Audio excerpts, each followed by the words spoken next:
Blade Runner 2049 is a curious beast, especially when you've been waiting 35 years to see it. I still remember September 22nd, 1982, when, not quite knowing what I was going to expect, I wandered into the cinema in Wolverhampton, and it blew my mind. Blade Runner was without doubt one of the greatest films I'd ever seen at the time.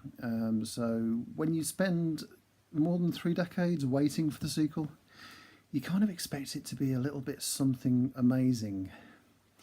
The trouble is, and it's a big problem, is the fact that the pacing is so languorous. And I like the fact you get to spend a lot of time with these characters and those vistas are epic, but there is a point in the second act when things just drag.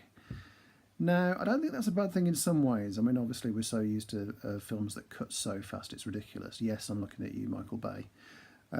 So obviously this is poles apart from the Transformers franchise. It's a very different beast entirely.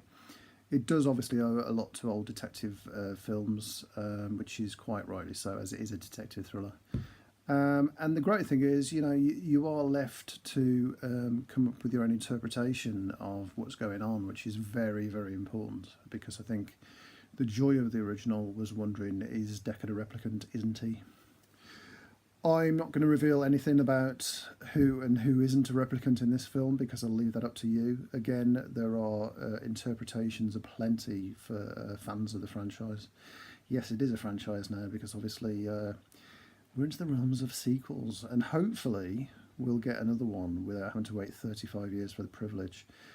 I'm keeping my fingers crossed that this does massive box office numbers. I somehow doubt it. Obviously, Ridley Scott being an advertising executive responsible for one of the best ad companies in the world, there's no shortage of great ads surrounding this, and there's a glut of 5-star ratings.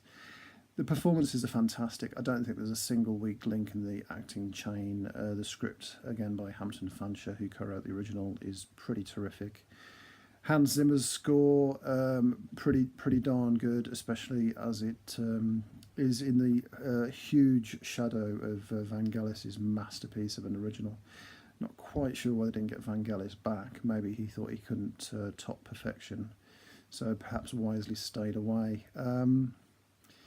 Yeah, it's a tricky one, Blade Runner 2. I'll leave it up to you to see what you think. Obviously, it's not up to me to tell you what to think of this interesting follow-up. It is a multi-million-dollar art house film. Often those are the best sort, but I think it will polarise the critics. It probably won't polarise the critics as much as Mother did, which cost obviously a fraction of the budget and has not done too badly through word of mouth. But despite the fact it's got fantastic performances from Harrison Ford and Ryan Gosling, I do wonder about the future of the Blade Runner franchise. It's an intriguing one. But again, I'm not going to tell you anything you don't already know, or if you've not seen the film, will spoil anything for you. But I'll be intrigued to see what you think of it.